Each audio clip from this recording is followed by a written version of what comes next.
9-ball is rotation pool. The balls are pocketed in numbered order. The only ball that means anything, that wins it, is the 9. Now the player can shoot 8 trick shots in a row, blow the 9, and lose. On the other hand, the player can get the 9 in on the break if the ball's spread right, and win. Which is to say that luck plays a part in 9-ball. But for some players, luck itself is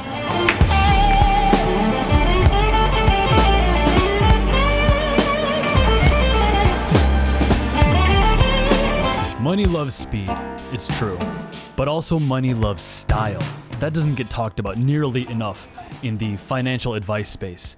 We live in the age of social media. Half a guy's reputation is attached to his Instagram. Even LinkedIn has a lot of showboating that goes on nowadays. Think about it, back in the day you would just do your stuff and get paid for it. Now you get paid more to talk about it if you can get others to listen. But this puts many of us into a trap. You want to make it in the age of social media, you try to reverse engineer your success, and you just become a talker. But as a result, your success begins to eat itself. It becomes way too circular. You don't have anything to back up the things you're talking about. It's almost like going for fame directly gets you totally stuck. So what do? What do you chase instead? You chase style still, but you have to back it up with brawn.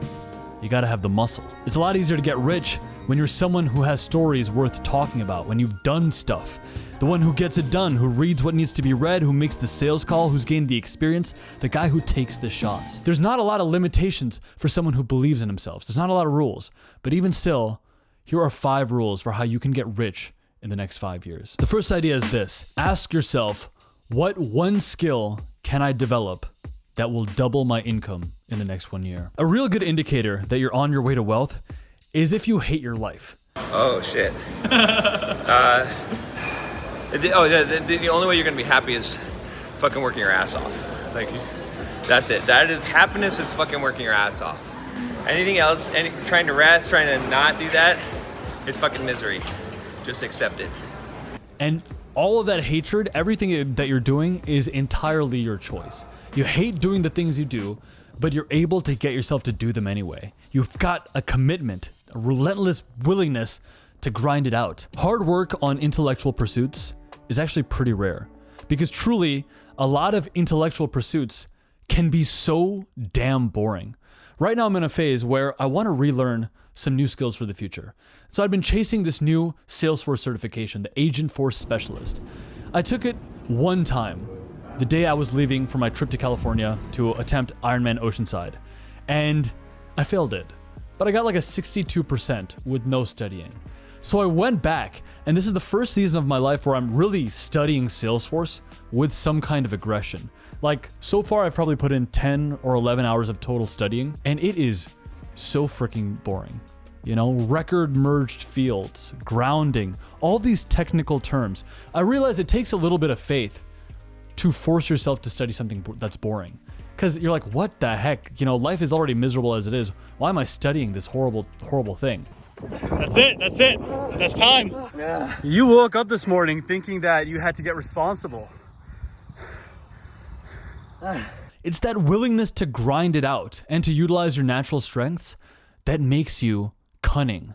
It makes you powerful in the new world, because eventually you can use that ambition, you can use that combination of style and muscle to be rare, to be a rare commodity.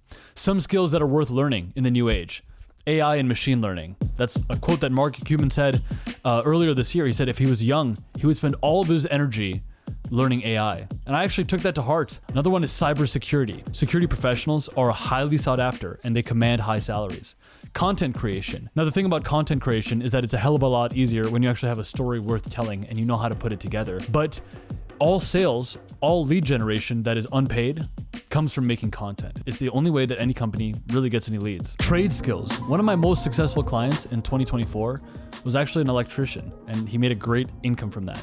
The trade skills are fully coming back. They're actually pretty rare, and they're worth investigating if you don't know what to do with your life. And lastly, service jobs. I'm currently in bartending school, and I'm actually looking to get a bartending job at like a high-end restaurant. My character in this movie project that I'm making is a dishwasher and a bartender to start out. And so it's a lot easier to film on location, actually, when you can get a job.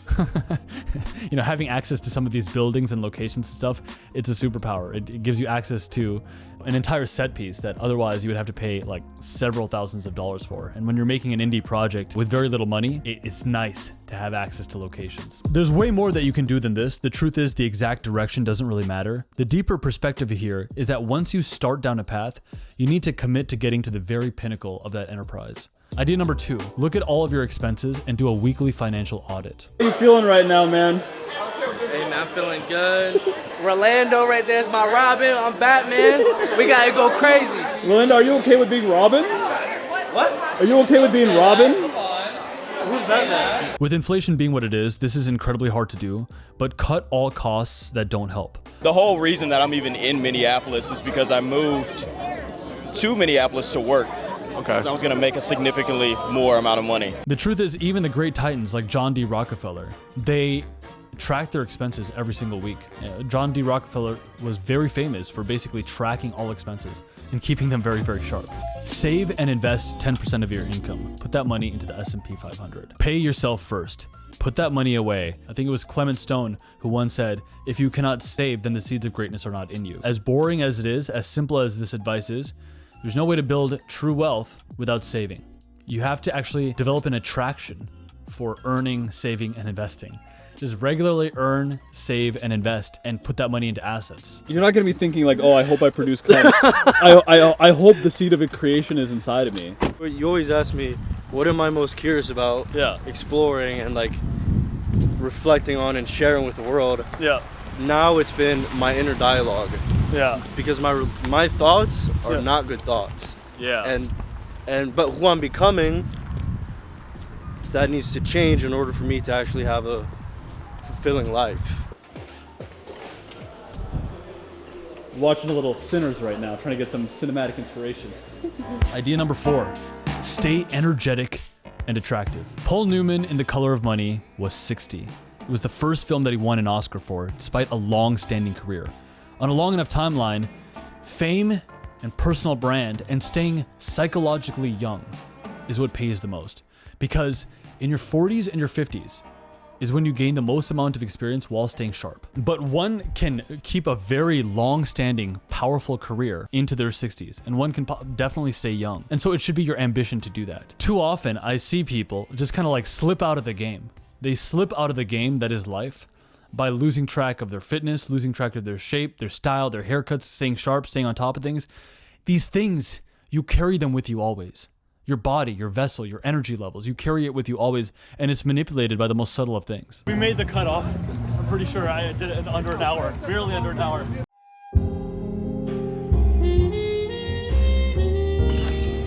Honestly, I feel fine. I did do it slow. I don't know why I biked slowly, because on the trainer my time was 3 hours 11 minutes, but the hills here are brutal.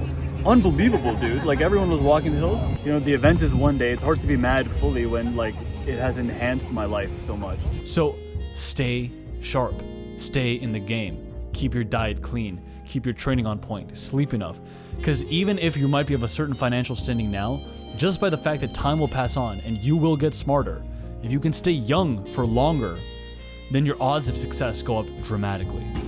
This is not the end. And then the last idea I want to address in this is star power. Star power is unreliable. It's not a thing that can easily be maintained. It's heat. You see people come in and out of fashion super fast. Turns out there's been a bunch of different random TV shows that I would never have even thought to have watched. Like Nickelodeon shows and One Tree Hill and all this random stuff, that one actor in that one movie. And maybe he got like 40 grand in that one movie, or even 300, or even $1 million. But the thing is, if that is your only opportunity, the millions don't last. You know, they say Johnny Depp is in a tremendous amount of debt. Kevin Spacey, super broke. Michael Jackson died with a lot of debt. A lot of famous athletes, they go broke. But they made a lot of money, right? So star power is something that generates a tremendous amount of income, for sure. And I think we can all rely on getting a little bit of star power. To be a 10 out of 10 level expert at something is very hard. But to get to 7 out of 10 at a couple different things, you can sort of do that.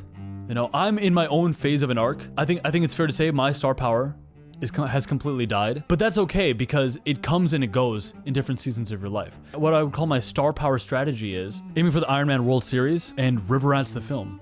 the filmmaking Iron Man guy, who's also really jacked and lean.